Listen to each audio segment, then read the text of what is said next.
projetando o imposto de renda. Imposto de renda sobre as empresas, né, sobre as pessoas jurídicas, na legislação brasileira,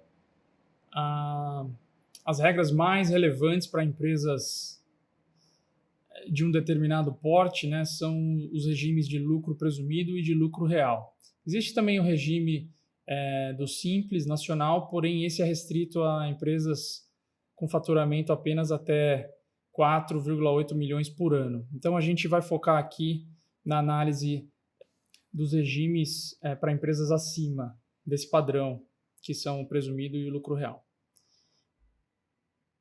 Também temos no Brasil a contribuição sobre lucro líquido, que acaba funcionando como uma alíquota adicional, que aumenta a base de imposto sobre o lucro, e também existem os regimes de lucro presumido e lucro real.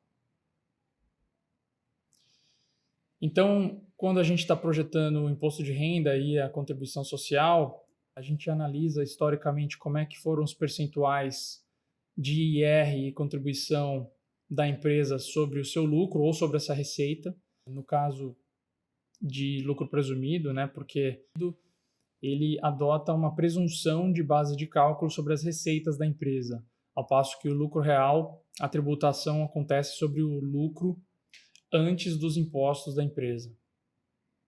É sempre importante também prestar atenção, olhando nas notas explicativas, nas informações analíticas da empresa, se ela tem incentivos fiscais, entender se esses incentivos dizem respeito ao IR e à contribuição, porque eles podem ser incentivos de imposto de renda, podem ser também incentivos de imposto sobre as vendas, como ICMS, o mesmo PIS e COFINS, né? Mas então entender se no caso a empresa tem aqui incentivos fiscais de IR e contribuição. E no lucro real, quando a empresa tem prejuízos acumulados, ela pode utilizar isso ao longo do tempo para ir abatendo a carga de impostos. Então também é um outro ponto que a legislação brasileira permite e que é importante estar atento quando a gente estiver fazendo a projeção de imposto de renda. Então, um exercício aqui bem simples, né? Determinar a alíquota do IR, da contribuição social da empresa abaixo. Então, essa empresa ela tem um lucro antes de impostos de renda e contribuição social de 25, e os impostos dela pagos no ano ali foram de 8, acarretando um lucro líquido de 17. Então, a alíquota aqui seria impostos dividido pelo lucro antes do IR da contribuição, vezes 100. No caso, então, seria 8 sobre 25, vezes 100. No caso aqui, 32%.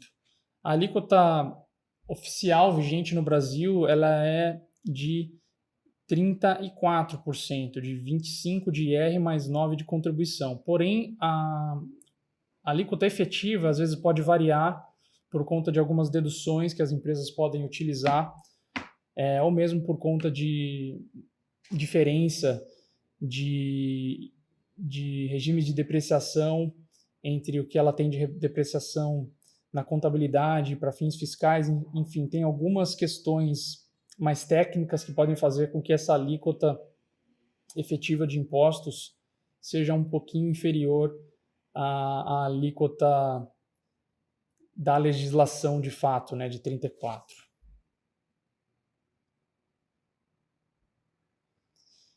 E passando então aqui para fazer um checkpoint, né?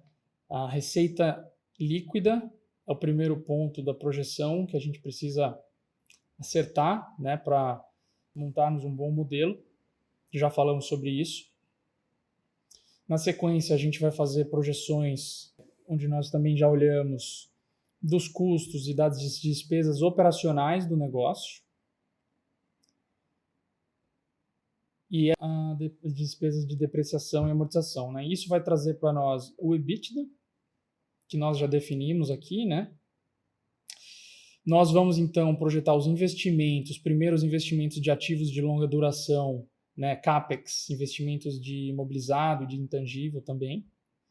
Então, a gente precisa tirar os investimentos. Capital de giro, que nós acabamos de passar por essa definição e falar dessa necessidade de investimento tão importante, mas relacionada aos ativos e passivos circulantes da empresa. E, finalmente, os impostos, imposto de renda e contribuição social, que também nós acabamos de falar, para que, então, a gente encontre fluxo de caixa livre para a firma de um determinado período. É sempre fundamental manter essa equação, que são todos os pontos de premissas que nós estamos mostrando aqui ao longo do nosso curso, né? Então, aqui a gente tem um exercício para que seja determinado o fluxo de caixa livre para a firma, o FCFF, e o fluxo de caixa livre para o acionista.